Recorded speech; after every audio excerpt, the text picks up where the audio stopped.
J'ai travaillé presque partout dans le quartier, partout dans les tours, Alphonse Karr, partout. À 19e Nord, j'ai travaillé partout. Et alors, je connais tout le quartier. Après le stage que j'ai passé après 2 ans, j'ai fait chef d'équipe et maintenant, je connais tous les gardiens, tous les locataires, tout le monde, ils me connaissent.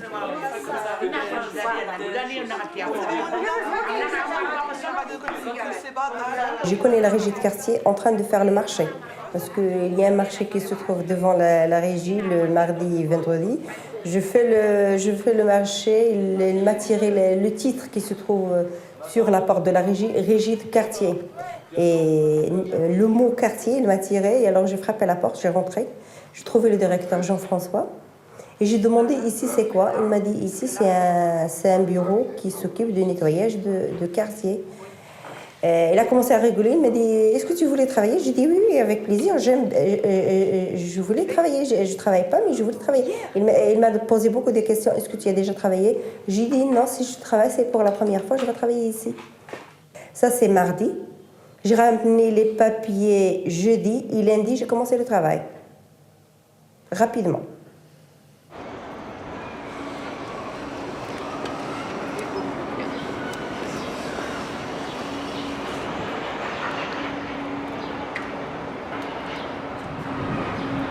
Ici, je me marche à l'aise ici. Je suis à l'aise. Que je connaisse la personne, que je ne sais pas la personne, je peux engager une conversation. Par contre, c'est on ne peut pas se permettre de faire ça en dehors du quartier. Dans le périmètre, jusqu'à Laumière, jusqu'à la mairie, Butte-Chaumont, quoi que ce soit et tout, parce qu'on est habitant du 19e, on peut s'adresser avec des gens beaucoup plus facilement. Une fois qu'on est sorti de Paris, non. Chacun, c'est la vieille routine, un métro, boulot, dodo, on est là, concentré, très monotone. On ne fait pas ça. Mais ici, on parle avec tout le monde, etc. Et puis chacun se donne des coups de main.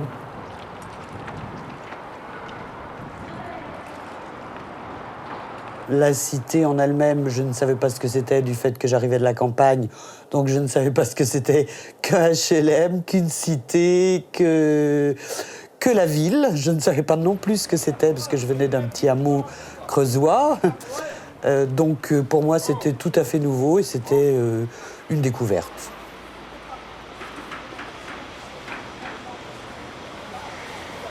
Je travaillais à la Caisse Vieillesse qui m'a proposé un logement dans ces HLM qui étaient tout neufs à l'époque. Et comme c'était à un quart d'heure de mon travail, j'ai sauté sur l'occasion, à pied hein, bien sûr. Donc j'ai sauté sur l'occasion et je suis là depuis 40 ans. Voilà. Donc j'ai eu tout loisir de voir l'évolution de cette cité, quoi.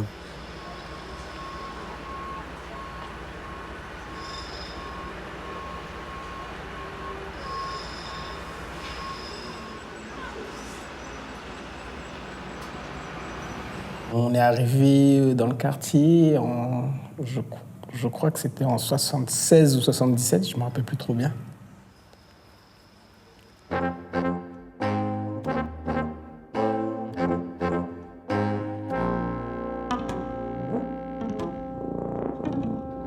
Au début, la moitié des gens, c'était donc des ouvriers simples, ouvriers au ménage, ouvriers aux usines, etc. Et l'autre moitié, c'était plus un peu cadre, des comptables, des secrétaires, etc., etc.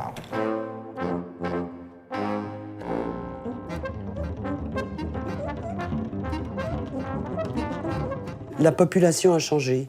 Avant, c'était plus une population de cadres moyens, ou d'ouvriers. Maintenant, il n'y a plus d'ouvriers, il y a beaucoup plus de chômeurs, mais bon. Bon, je l'ai vu se dégrader. Je veux dire, les bâtiments se sont un petit peu dégradés. Se sont beaucoup dégradés, même. Mais ça, c'est le temps, c'est normal. Mais c'est surtout la population, je crois, qui a changé.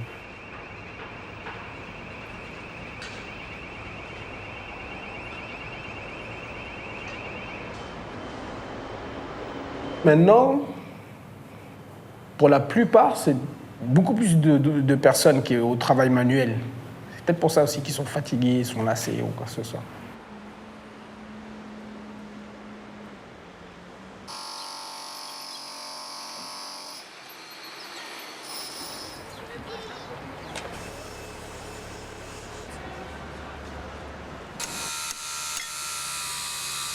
Beaucoup de gens, quand je parle avec eux, ils m'ont dit on est marre, il y a du bruit, il y a des barrières partout. Surtout quand ils ont mis les barrières ici à côté de centre carrière. Oh là là, on passe par où? Ils ont fermé tous les trajets et tout.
On était en travaux.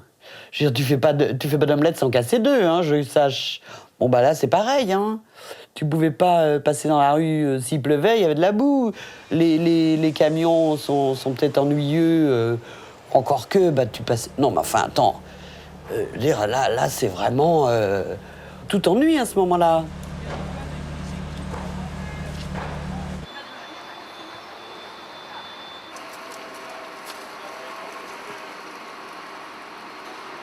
On trouve dans la ville des panneaux qui expliquent les chantiers. Alors il y en a un là-bas, on va aller le voir pour essayer de comprendre ce qu'on est en train de construire à cet endroit-là. Allez, c'est parti. En fait, là, ils vont de l'autre côté, comme ils vont... Il y a plus de trajets. Quand il y a les travaux, quand il y a les... Avant, on passe partout, on y va partout. Mais maintenant, quand il y a les grilles, quand il y a tout, il faut passer, il y a une route unique pour y aller. Et alors, il y a plus de trajets. Beaucoup de passages ont été fermés. Beaucoup de passages. Même si j'extrapole plus loin que les résidences Michelet, on pouvait se rendre jusqu'à la rue d'Aubervilliers sans passer pratiquement, en faisant 2 rues simplement, en passant à travers les bâtiments, etc., etc. Donc chaque bloc de bâtiment, chaque résidence avait plus ou moins un système de communication entre d'autres bâtiments, etc. Ben, tout ça, c'est fermé. Il y a pas mal de... Et c'est de manière plus large, en fait, que je dis ça. C'est vraiment... Il y a pas mal d'endroits maintenant obligés de suivre le chemin du bus.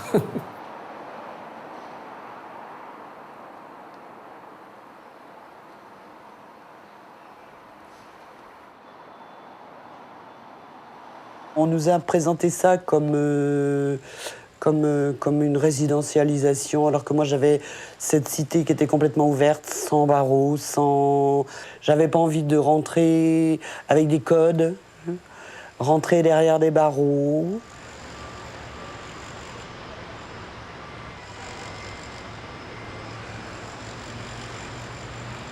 Trois codes quand même avant de pouvoir rentrer, hein. Donc, pour certains, enfin pour les amis, c'est pas marrant, quoi. Mais bon, ceci dit, tout le monde arrive à rentrer quand même, parce que moi, je suis pas de celles qui vont fliquer les gens et qui vont leur dire « Oh, vous allez chez qui? Vous allez où ?»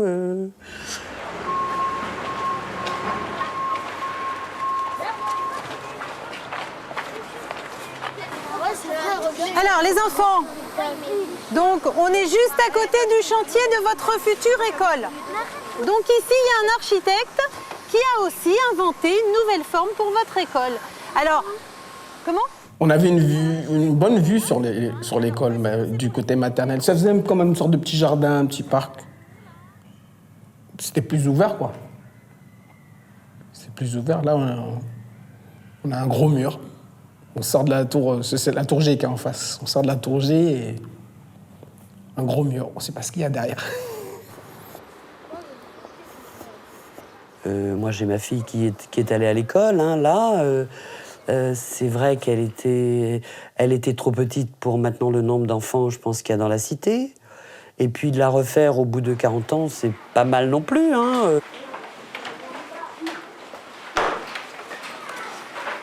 Donc l'architecte, il dessine des plans, il invente le bâtiment.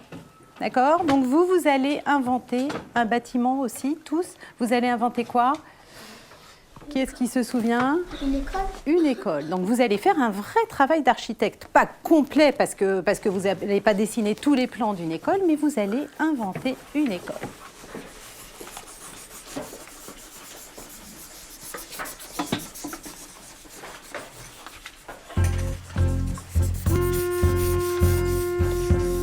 Tu fermes le couvert. Non, tu gardes ça pour toi. C'est gentil. Attends, t'as oublié de fermer les... Ouais, t'as oublié de fermer.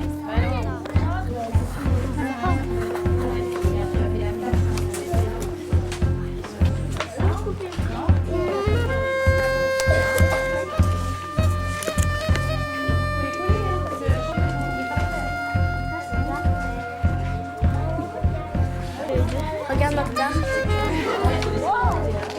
J'ai besoin de...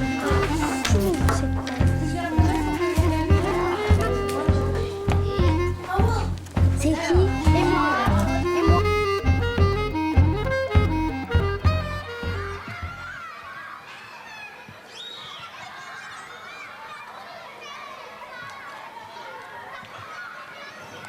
Pour moi, c'est juste une suite logique.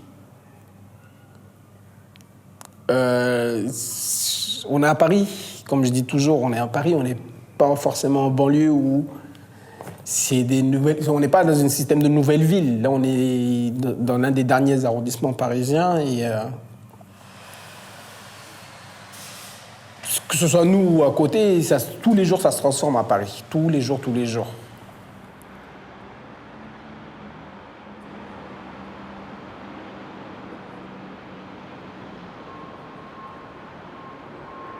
Les travaux, c'est bien pour le quartier parce que le travaux, il a amélioré le quartier. Les travaux, il a donné une autre vie au quartier parce qu'il y a partout, il y a des petits jardins partout, il y a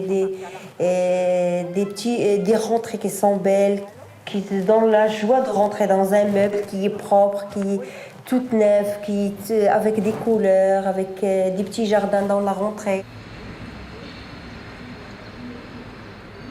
Je dois avouer maintenant que le fait d'avoir aménagé des jardins, avoir devant la cité, c'est très bien. D'avoir changé le gardiennage, enfin les loges. Enfin bon, je veux dire, tu vois, ça a effectivement amélioré certaines choses.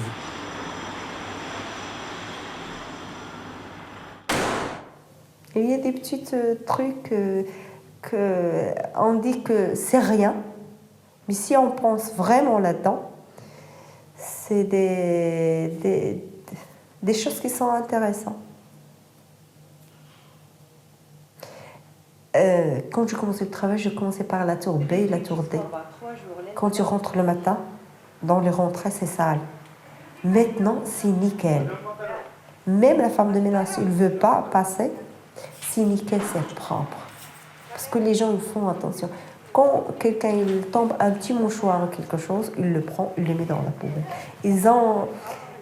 C'est vrai quand les gens ils voient la propreté, quand ils voient c'est neuf, c'est propre, c'est nickel, ils vont respecter. Je ne sais pas les gens comment ils pensent, mais peut-être quand ils trouvent ça, c'est pour moi. Par exemple, on dit où il y a les grilles et tout, c'est pour moi. Peut-être, je vais faire attention, je ne peux pas salir. C'est juste sociologique le truc en fait. Hein. C'est comme partout, que ce soit une ville, une mégalopole ou quoi que ce soit, on a quand même des parcelles de terrain où on a nos marques.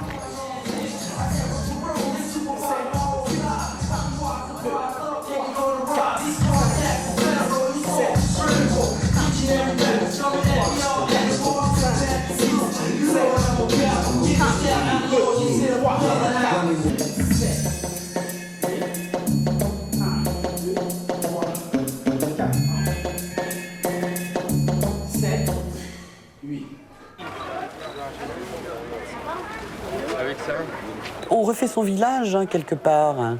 On part de la campagne, mais on recrée son petit village. Et je m'aperçois que même ma fille qui est née à Paris, son petit village, c'est aussi le quartier. Moi, j'aime les quartiers populaires. Les beaux quartiers, enfin les quartiers où il n'y a pas de vie, ça ne m'intéresse pas non plus. Hein. Parce que certains quartiers, il n'y a pas de vie. Donc ça ne m'intéresse pas. À visiter peut-être, c'est à regarder les façades ou les fenêtres, comment elles sont. Non, mais moi ça ne m'intéresse pas. J'aime bien les quartiers populaires. D'abord parce que je suis fille de paysan et bien j'aime les gens. Bon, voilà.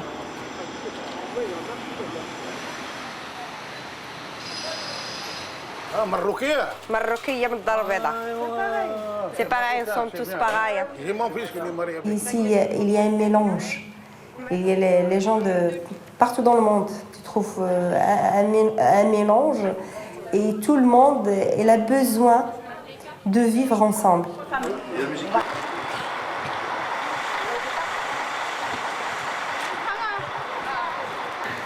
C'est juste de savoir, voilà, il y a des personnes, comment elles vivent en communauté, ensemble, seules. C'est une question, je crois, qui attend des réponses depuis bien longtemps, en fait. L'individu en lui-même, quand est-ce qu'on peut considérer qu'il se sent bien? Est-ce qu'il se sent bien parce qu'il est bien entouré? Est-ce qu'il se sent bien parce qu'il vit bien? Ou est-ce qu'il se sent bien, je sais pas, moi. On va toujours se poser les questions, donc il y a de la frustration, forcément. Mais sur tous les critères, hein. Moi, j'ai des gens, ils sont juste venus ici, ils m'ont dit c'est moche, stop. C'est pas beau, stop. Moi, j'en parle jamais, je dis jamais c'est beau, jamais c'est moche, c'est ici que j'habite. Je dis c'est bien, c'est tout.